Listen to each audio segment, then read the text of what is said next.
Hello and welcome to the Australian Institute of International Affairs National Office. My name is Brendan Martin, and joining me today is the Honourable Kim Beazley, our National President and former Ambassador to the United States. Welcome, thank you for coming. Well, great to be with you. I guess where I would like to start off is, at the AIIA National Conference last week, there were calls for Australia to think about where we stand with the US in terms of the ANZUS alliance. And I guess my question is the strategic foundation of the alliance so shaky that it can't survive one erratic administration? Well, of course it can, and that would be my argument. We do have a bit of a tendency in this country, and to a degree too in the US, to talk about the alliance as in somewhat almost spiritual terms. You know, it's a meeting of values, a meeting of minds. It's an expression of historical gratitude, but otherwise it's just a sort of formal part of our diplomacy. Actually, that's not the case. Nice to have that around, but sometimes that can be vulnerable if one or other side has got a sort of an unpopular Prime Minister or an unpopular President. It's more transactional than that, and it is deeply transactional. It has within its component parts on the intelligence side and the military side a deep, technically embedded relationship, which actually means that Australia can effectively defend itself at the point in which we're prepared to provide resources for the budget. And without the US alliance, that simply can't happen. And to replicate the advantages the Americans give us would require either a heavy deviation in the fundamentals of strategy over to, say, nuclear weapons, or an enormously expensive fit for the gathering of information, rendering the region transparent. It's not an either-or situation. The thing that strikes me since Mr. Trump has been elected as president is that a whole variety of people who have in the past anyway said that we shouldn't be in the alliance and we should focus on the region, whatever that means, are basically still saying the same thing, only with a president vastly less popular here than President Obama has been. So it's the same people saying the same thing, but the people who are supposed to be the beneficiaries of our sudden increase in attention, and they've got our attention anyway, would be saying to us, listen, there's a lot of questions around this new administration and a lot of directions which we can't live with.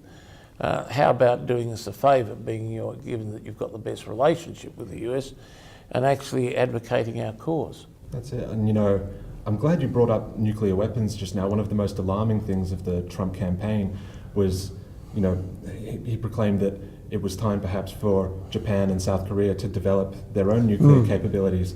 And you know, Australia has a long history in the non-proliferation movement.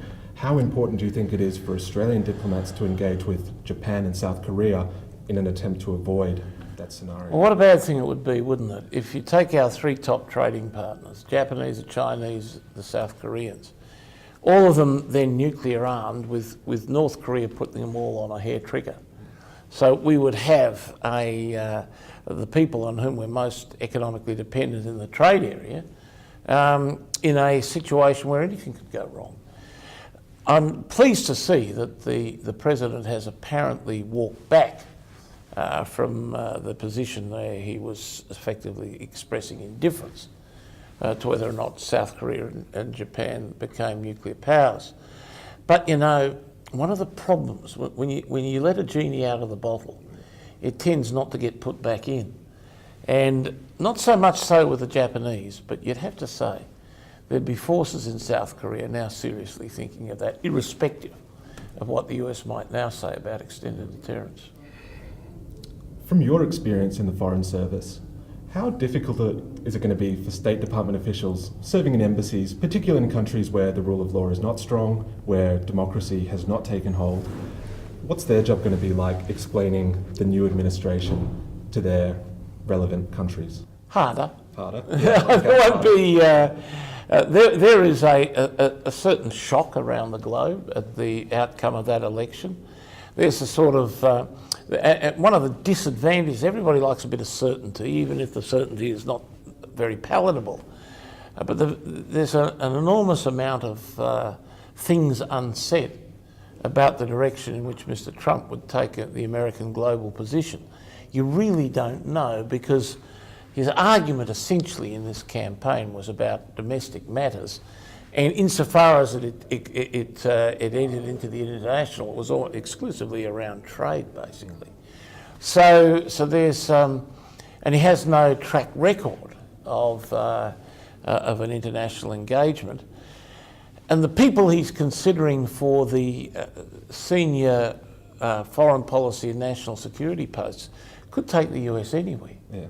And so totally, you know, a Romney Secretary of State would mean basically standard pat Republican outlook international politics.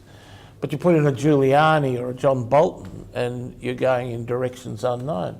So all these things are up in the air at the moment, and people are understandably nervous, and nobody would be more nervous than American diplomats trying to work out what they're going to have to convey.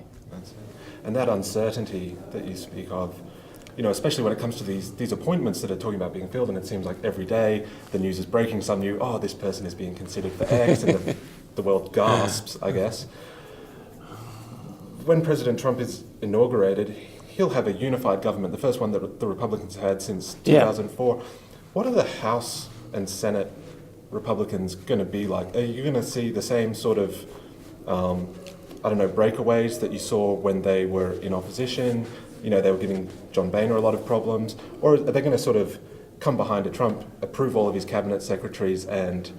Well, they all have their own mandate. Yeah. You know, they've been elected too, as Mitch McConnell, the majority leader in the Senate, was keen to point out to those who felt that he was not being so vociferously cheerleading about the Trump agenda. Look, I think you're going to see in this environment where there's a bit of weakness at the centre in general policy terms, you're going to see the House and the Senate seize a fair bit of authority. And they, after all, do initiate and control a budget. So obviously Mr. Trump will have views to express to them, but on the whole they'll see themselves as in control of that. And then it'll depend somewhat on the skills of the cabinet ministers that he appoints. If they've got, if they're cabinet secretaries, if they've got widespread public credibility, then the folk in Congress will take a lot of notice of them. If they haven't, they won't. So I think you're going to see a pretty powerful House and Senate. Their big problem's going to be this. They've been elected essentially on Tea Party principles for the last few elections, in which they've beaten their chests about not allowing the Democrats' profligacy on the spending front or deficit front. All of a sudden they're confronted with a Republican administration. And they recollect their last performance when George W. Bush was in office, which was pathetic when it came to budget management. And they're embarrassed about the fact that they were so completely pathetic. And now they're facing the situation where they've got another bloke like George W., who's a huge spender and a huge tax cutter. And basically, I think they're going to drop their trousers. And I think they will probably err on the side of being supportive, and that's going to make them feel very bad about themselves. But you've got to, if you look at the costings on the two programs that were offered to the American people last time round, I think Hillary Clinton increased the deficit over 10 years by about $250 billion, Donald Trump by $3 trillion. So he would lift, if his program is put in place, he'll lift the debt to GDP ratio of the United States from 74% to 120. This will be modestly spectacular. But the people with the drop on it are the Republicans in Congress. So expect dissonance, confusion and difficulty at the nub of this. More of the same, somewhat. No, a different dimension, okay. But similar, but disagreement, yes. Okay. Very good. Well, thank you so much for your time. Yeah, no worries. For more news and analysis, don't forget to visit internationalaffairs.org.au and follow us on Facebook. Thank you.